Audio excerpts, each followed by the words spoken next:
All right, hey guys, welcome to another edition of Culture Class Podcast, the podcast where we get to interact with people from different backgrounds and get to learn about other cultures. Man, what a week it's been. What a month it's been. As you guys know, if you've been listening to the podcast consistently, I'm working with a bunch of other energetic young people to put on a virtual event called People of Culture. So I guess before I get into anything, let me just plug that real quick. Again, People of Culture is an event for Africans and it's going to hold virtually. If you're interested in like African music, African history.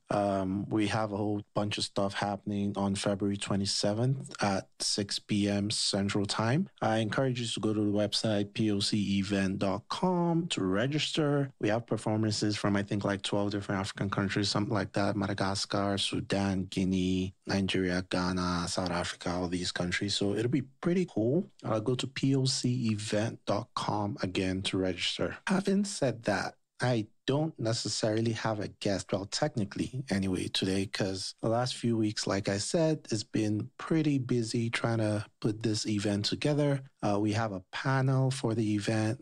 We have a guest speaker for the event as well. Performances, like I mentioned. So, organizing the tech, because we're going to be streaming it from Zoom and Twitch simultaneously. So it's just a lot of moving parts, We're also, there are free tickets available, but if you have like a paid tickets, we also have to, work with our logistics provider to deliver like t-shirts and some other cool stuff, depending on the tier of tickets you buy. So it's just a lot. So I haven't really had time for culture class to get a guest and whatnot. I do have a new producer now, Mosope. Maybe you guys will get to meet her on one of the episodes really soon, but she's, also trying to, morph into that role. She was pretty much thrown into the ocean, to try to find me guests and help with the creative direction of the show. So what I have for you guys today is an old episode. It's an old episode, but it's with a very interesting individual. I think I recorded this in July. I want to say June or July 2020. So mid-year last year, smack in the middle of the pandemic. At first, I was going to publish it that same week because she released a book and she was having like a book run, promo run for her book. So I was going to, hop on the promo run bandwagon and do everything. But I was trying to like book a second interview or something so I could like extend the interview because I think we just had like 25 minutes to talk and something but that didn't end up happening, but it was still a great interview. So I have Arlan Hamilton on the podcast. For those of you who are interested in alternative finance, particularly venture capital, Arlan is a very interesting figure. So she's the founder and general partner for Backstage Capital. Backstage Capital is a venture capital firm in the US that invests in, people of color, underserved or minority founders, and people from the LGBTQ community. Arlan is a Black woman. She's gay. She, had her start in the music industry and then she tipped over to venture capital, to finance. So it's a pretty interesting story. She's been featured on all these publications, Forbes, name it, she's been there. I think she was on the cover for, I think it was Entrepreneur Magazine or something. Just recently, I think Mark Cuban invested like $5 million in her fund. She started like Backstage UK. She got married, I want to say last year. So a lot of things have happened just before and even after the interview. So forgive me if the interview sounds a little dated, but she's gone on to do, huge things. I think she partnered her venture capital firm, Backstage Capital, partnered with Republic to raise, I think, $1 million from the public. First time it's ever done. So the way venture capital works, you have limited partners. Limited partners are people who fund your fund, for lack of a better word. Like they give you money to start your venture capital firm. So if you're starting off with like a 10 million, let's say I want to start Culture Ventures, for instance. My name is Nosa. I'm going to be the general partner of Culture Ventures. I go to all my rich friends, or I go to universities or family offices or endowments or whatnot and tell them, hey, I want to start a $10 million fund. I'm going to call it Cultural Ventures. They're going to ask me, what's your thesis? I'm going to say, oh, my thesis is I'm going to invest in people that do business in Colorado. Oh, that's pretty interesting. Why just Colorado? Oh, because Colorado has XYZ, XYZ. This is why I'm going to focus only on Colorado, invest nowhere else. They're going to say yes or no. And this person is, okay, out of the 10 million, I chip in 1 million. This person says, I'm chipping in 2 million. I'm chipping in 3 million. I'm chipping in 4 million. I get my 10 million. I use that money to invest in, 100 startups. 50 fail, 30 do all right, 10 do above all right, 10 become fantastic companies. And that's how I, return the fund, get money to pay back my limited partners over the span of usually like 10 years while taking management fees of like 2% a year. So this is pretty much what Arlen Hamilton does. You guys listen to the interview.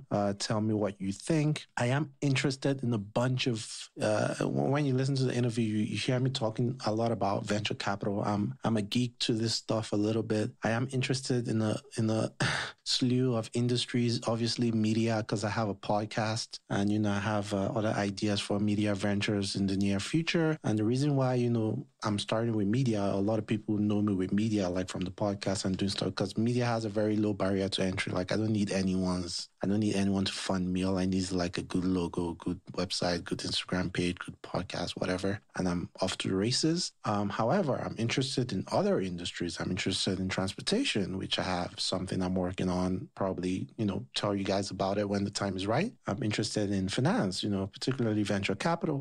I've always had this idea of how can, Nigerians in diaspora or Africans in diaspora, set up a fund to invest in companies back home. So I've always been interested in that. And funny enough, I'm going to be talking about this with the girls from the Africalypso podcast. I think we're scheduled to record in like an hour from now. So I'm just knocking this out before then. We're going to be talking about Nigerians in the diaspora, remittances and stuff like that. So anyway, I digress. I'm interested in transportation, interested in media, interested in finance, interested to an extent in nonprofit, and interested in technology as well. So, trying to kill like 10 birds with 2 stones there. But let me know what you guys think of the Arlen Hamilton interview. You can go to, and she says this in the interview, but you can go to her website. It's about damn time. .com and to check out her book and her documentary and other things she's been doing. Again, that's it's about damn time.com, which is funny because it's about damn time I released this interview. So yeah, you guys enjoy. Next week, Saturday, this episode is probably going to be published on Monday. So the Saturday of the 27th at 6 p.m. Central Time, register for your tickets at pocevent.com. Let's have a great outing. And then the week after that, we'll resume our regular scheduled programming. All right, guys. Thank you so much. Welcome, guys, again. And like I was saying, I have Arlen Hamilton on today's episode. And I just want to thank you for doing this. I mean, you've been an inspiration to me for the longest time. I mean, since I listened to an episode of the Startup Podcast a couple of years ago. How's it been for you so far during the quarantine? Yeah, thank you for asking. It's been okay. There have been some harder days, especially early on, but I think I'm adapting, and I think a lot of us are adapting. And it's just important that we stay inside and we kind of do what we can. I'm so grateful for the people who make it possible for me to be able to work from home, who are delivering things and who are putting themselves in danger for that. So it's like every day is a little bit of a struggle, but I feel very fortunate. And you're in LA, right? Yes, I live in LA and have been locked in for several weeks. Yeah, I think things are a little calmer out here in Denver, but in LA, I hear that it can get pretty rough. I mean, besides, being locked at home and, things like that, how's the city doing in general? Obviously, there'll be a lot of changes, not a lot of people in the street, but how's the pulse of the city? Kind of weird question. But yeah, it's weird because I know we're very fortunate to have such great weather most of the time. We've had some rain, but this is a really good time of year for LA. And so it's weird to see it so beautiful outside and not have the usual hustle and bustle. You do have cars on the road. So I live pretty high up in my building, so I can see pretty far out. You do have some cars on the road. I'm imagining and hoping that there are delivery people and that they're not just out for a joyride. But most things have been early. We were an early stage, so most things have been closed down. And in my building, which is usually quite loud, not loud, but like raucous, right now it's so quiet, really quiet. And I think for the most part, we're all just really grateful that we took those measures so early, so that there isn't an overwhelming, as of day of this recording, there isn't an overwhelming amount of people in hospital right now. Got it, man. Peace and love to everyone in LA and all over the world going through this pandemic. So, Ireland, you've really come a long way. I mean, I was trying to do some research before the episode, and, from being homeless at one point, owing your landlord a couple of months of rent, to owning your own venture capital firm. And I say this because, like I said, I've been a big fan for a lot of years. I just completed an MBA last year, and I moved to the US because of my MBA. And one of the reasons why I moved to the US is because I wanted to look for a way to get into the VC industry or to fintech. So you're one of the people who I've been following for a long time. I mean, you're from Texas, you're gay, you're Black, you're a woman, you're all the things a traditional VC is not. And yet you managed to start your own, not just working in a VC, you managed to start your own VC. So you're the general partner of Backstage Ventures. What was that moment like? When did you realize, because you haven't always been in VC, right? There was a moment of realization where you thought that, hey, I could do well in a career like this. Take me through that a little. Yeah, it wasn't so much I wanted to work in venture capital. Yours is more intentional, wanting to work in that industry. Mine was more about, I want to get more funding and resources to underrepresented founders. The years of research that I did on venture capital led me to believe that it was the right entrance into doing that and the right tool method I could use to do that. And I tried at first to get a gig, like get a job in a VC firm and very entry level, but it's very competitive no matter what, even if you have an MBA. Yeah, exactly. It's very competitive. On top of that, they just weren't used to seeing people like me, not only because I was Black and not in their network, but because I was a woman, but because I also, there are some people who are friends of mine who are Black professionals in venture capital who went through really nice colleges, and they have degrees and they have more money and all of those things. So I was coming from a very different place altogether. And so it wasn't something that I felt, after I tried, it wasn't something I could break into that way. So I said, I'm not going to sit around and wait for somebody to come save me and help. I'm going to turn this into what I want it to be. I want funding. Now is the time to do this. And that was a few years ago. So that was really it.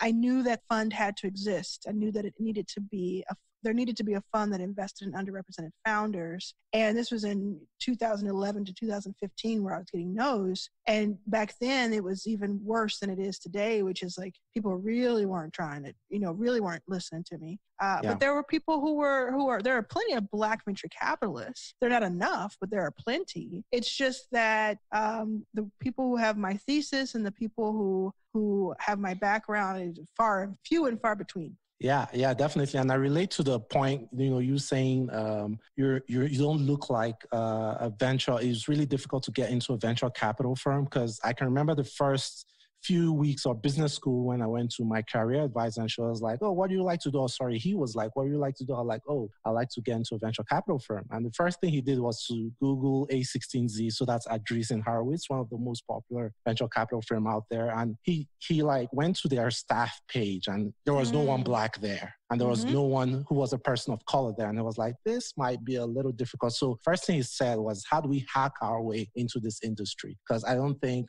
it'll be really difficult, going through traditional routes. And that's when I started doing more research, and I discovered you, and you actually hacked your way by starting your own venture capital firm. Now, find that, a year after leaving business school, I still haven't gotten into a VC firm, but just seeing stories like yours really inspired me that, there's still hope at, being a player in the industry one way or another. Yeah. And I would look up Chris Lyons with a Y. He's a Black man at Andreessen now, and has been for a while, but he's kind of moved up into the investing world. He went from being a chief of staff to being a partner. He's really interesting. Yeah, I would say, and I appreciate that I was an inspiration. That makes me very, very happy, and it makes a lot of what I do worth it, and a lot of what I've gone through worth it. If I were you, I would still keep looking for those gigs at the VC firms, because you need to shake things up at those places. But I also would start thinking about, like, how can you start your own company, or start something where you, or work somewhere else where you're generating revenue, so that you have investment money saved, and then you can become the investor. Yeah, in fact, that's like the easiest shortcut to venture capital. Just be a founder of a startup that eventually either you get acquired, or by a relationship with venture capital firms, you then build those networks to eventually get into a venture capital firm or start your own fund of some sort. But let me talk about some of the traits that helped you get to where you are today. Obviously, for our listeners, and like I talked about earlier in the episode, you came from the music industry, but even before you go into the music industry, you grew up Jehovah's Witness, right? Yeah. Well, is there a correlation between growing up Jehovah's Witness and succeeding in a career such as venture capital? No, there's not. I don't associate with the Witnesses. I consider it to be a cult, and it's a very damaging religion. So I have no correlation to success. I mean, a lot of people, consider tons of religions to be, not advantageous to, mental health and things like that. But even as bad as it was, like you said, do you consider, like, those outreaches you probably did as a kid, or, hearing the word no tons of times, trying to go out there and preach and evangelize, things like that, just building up that confidence in your networking with people, going out there to get deals? No, in that no, sense? I know where you're going with it. But no, I don't. Okay. It's like saying, do you consider the fact that you were abused as a child to be good for your mental health? No, I don't. I don't think it's great that but I understand why you're asking and where it's coming from, because it has been mentioned in press before. It's just not been mentioned by me. Other people have mentioned it for me. So I do not say that. I don't think there was anything good about it. And yes, I did learn how to hear the word no. But I would hope that there would be other ways to learn that skill. Got it. Yeah.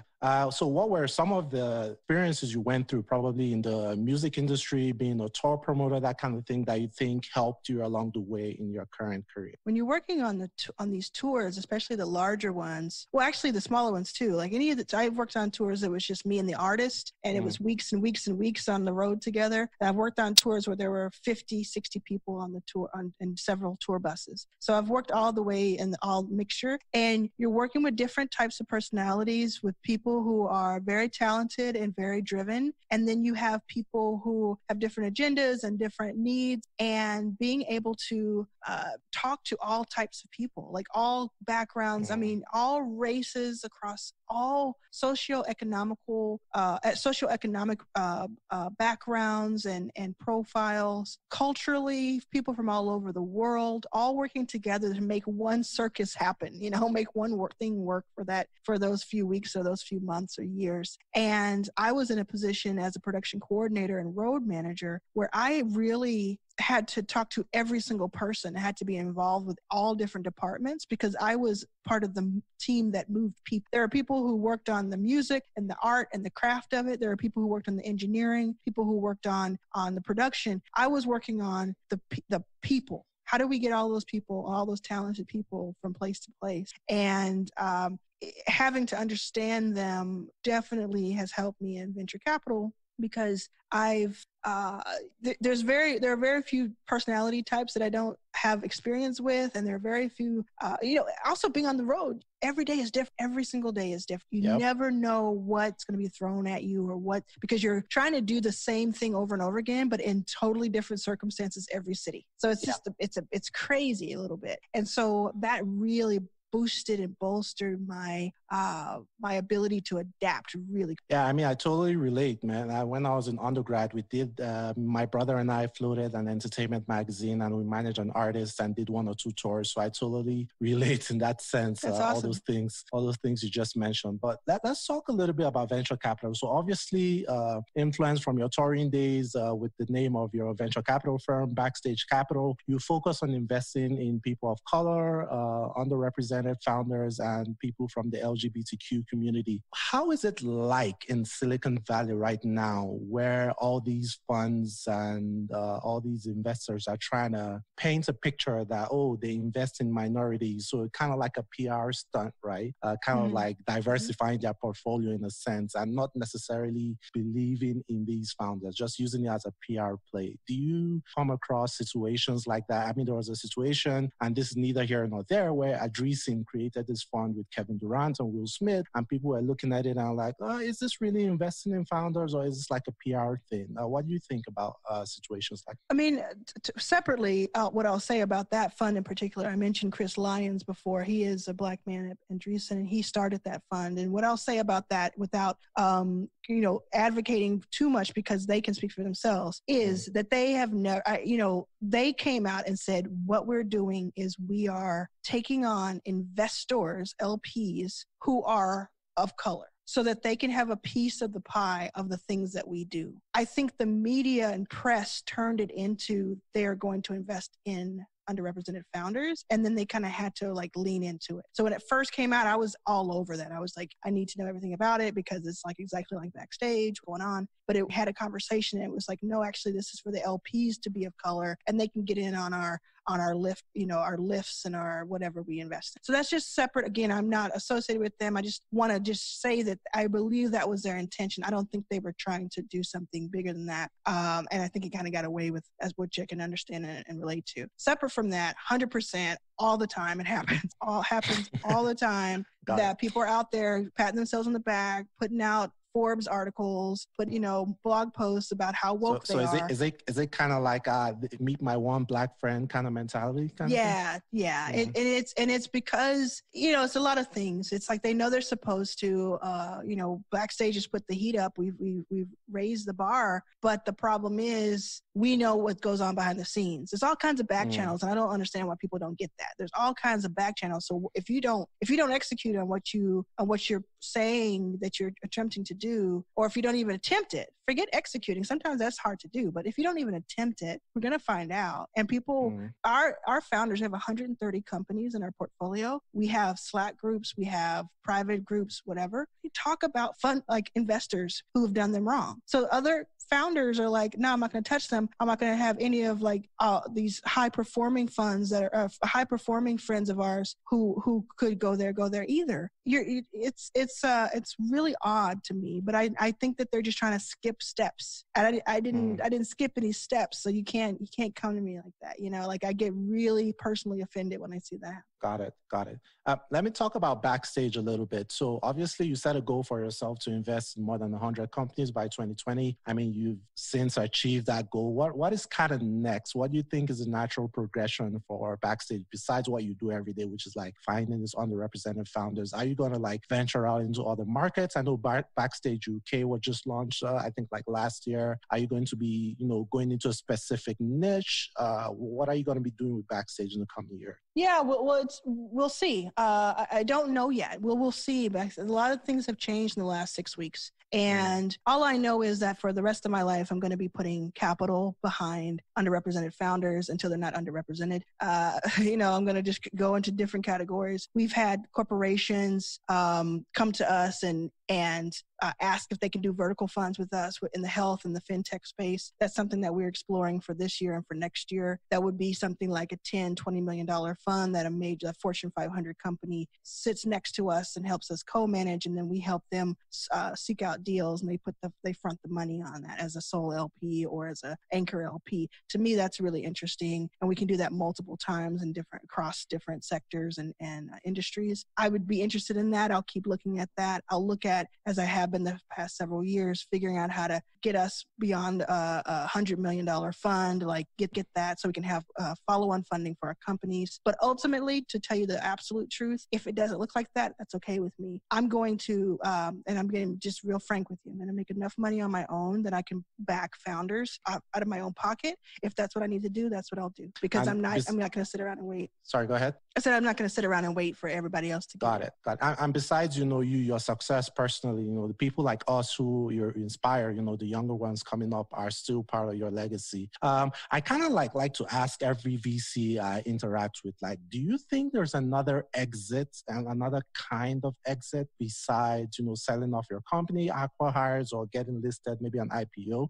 Because we have like these companies like internationally, like I'm Nigerian, right? And we have these budging like startup scene, but our stock market is not developed as the New York Stock Exchange. And we don't have a lot of companies like Google looking to acquire like Nigerian startups. Do you think there can be another kind of exit? Is this something you have given any thoughts to at all? Or it's something I've been pondering over for like a year? Yeah, I'm a big fan of just kind of having things for yourself, having as much equity as you can, about repurposing what success is and thinking through not needing to be a $1 billion company. And so there are a few things that I think are going to be interesting in the future. It's going to be a lot of companies staying private and smaller for like much more than we would have expected. That's number one. I think there's going to be a lot of crowd equity funding or equity crowdfunding, however you want to phrase it. There's going to be a lot of that. A lot of people, their customers also being owners. That's going to be big. A lot of angels that are going to be created and a lot that are going to take a little bit more of the reins, and venture capital is going to take a back seat. I also, exchanges like the LTSE, the long-term stock exchange that was just approved, that Eric Ries is over. I think that things like that, where they're looking at, companies having 20, 30 years before they even do anything that venture capital would expect them to do in 7, that's going to be interesting too. So all of those things, I think out of those things, something will be different than what we've been used to. And this whole coronavirus situation has put a pause button on so much that have given the opportunity for this to actually happen. It's this terrible thing that's happening right now, and it's only going to get worse for a while and then get better. But it will be an impetus for change in the VC world. Got it. Well, thank you so much. I know you're pressed for time, but I just want to give you like a moment to. I know besides venture capital, you have your book, you have your podcast, you have a lot of things you're doing on the side. You could kind of talk about your book a little bit or your podcast, if you want to tell people to follow you on social media, that kind of thing. Sure, I'd love for you to check out my new book. It's About Damn Time: How to Turn Being Underestimated into Your Greatest Advantage. It's a labor of love, and I really think that you'll get something from it if you listen to this podcast. So check it out. You can go to itsaboutdamntime.com, pick up the book in many forms. You can also find my podcast on that website. The podcast is called Your First Million. I interview dozens and dozens of successful people who have made at least $1 million or more, or have done something else that included 1 million of those things, to really break down how they did it and what it's like once they're there. It's been very emotional and much more than you would think in a fintech kind of environment, but it's been pretty life-changing for me to make those interviews happen. Again, itsaboutdamntime.com has both of those, and I really encourage you to check it out. Yeah, and we'll have a link in the show notes if you guys want to just click on that to check out Arlen's book and podcast. Thank you so much for coming on, Arlen. You can follow Culture Class Podcast everywhere. Also, we're Culture Class Podcast on all platforms. Twitter is Culture Class Pod. Send us an email, cultureclasspodcast@gmail.com, and tell us what you think about the episode. All right, guys, till next time. See ya.